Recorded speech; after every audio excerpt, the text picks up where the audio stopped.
Mr. Nichols, I'm deeply concerned that the Western Hemisphere is being overwhelmed by anti-Americanism, and that countries across the region are aligning themselves with our adversaries and our enemies. I'm deeply concerned that former U.S. allies are being replaced by leaders who are actively hostile to us and our interests, and that the Biden administration has chosen to embrace many of those leaders. President Biden warmly hosted Lula da Silva at the White House and called him a close friend. Lula is an anti-American Chavista who embraces the Chinese Communist Party, Vladimir Putin, and the Iranian regime. I'll note that President Biden has not extended the same courtesy to Israeli Prime Minister Benjamin Netanyahu, and indeed the Biden White House has made clear that Israel's Prime Minister is not welcome in the Biden White House.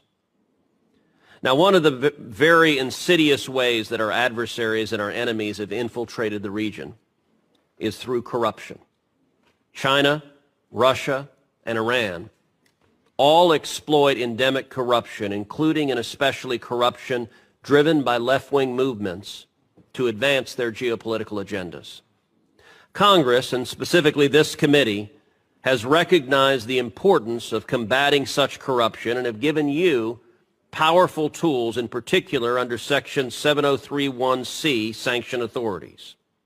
The Biden administration has used these sanctions repeatedly across the Western Hemisphere, but not, I'm dismayed to say, not against the left-wing anti-American communists who are aligning with Russia and China and Iran. Quite the opposite. Again, the Biden administration has looked the other way at malign behavior from such actors. Well, Brazil. Bolsonaro, a pro-American leader, was replaced, to the Biden administration's cheering, with an anti-American radical, Lula. And there is corruption likewise in the Lula government. In February, Lula allowed 2 of Iran's most advanced warships to dock in the port of Rio de Janeiro. The United States opposed that act, at least formally. In fact, the United States sanctioned those ships with what are supposed to be powerful designations, and yet it happened. I believe the Lula government's corruption played a significant role in their decision to ignore the Biden administration and allow the docking. Do you agree with that assessment? And has the Biden administration enforced any sanctions related to that instance, and in particular to the Brazilians providing material support to the Iranian ships?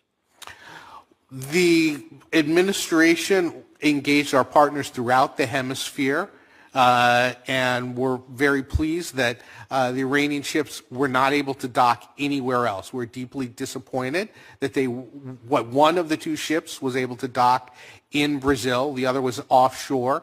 I refer you to OFAC for any additional information on. Has the Biden administration sanctioned the Brazilian government, led by Joe Biden's self-described good friend, the anti-American leftist Lula? Have you sanctioned the Brazilian government for violating U.S. law and allowing the Iranian ships to dock? I would refer you to OFAC as to whether or not they've made a determination that action violated. You don't know whether you've sanctioned Brazil? I would refer you to OFAC. Do you know? I would refer you to OFAC. Do you know the answer? That's a yes or no question. Do you know whether the Biden administration has sanctioned Brazil? I am not aware of any sanctions with regard to that specific situation. Nor am I, and that's the problem.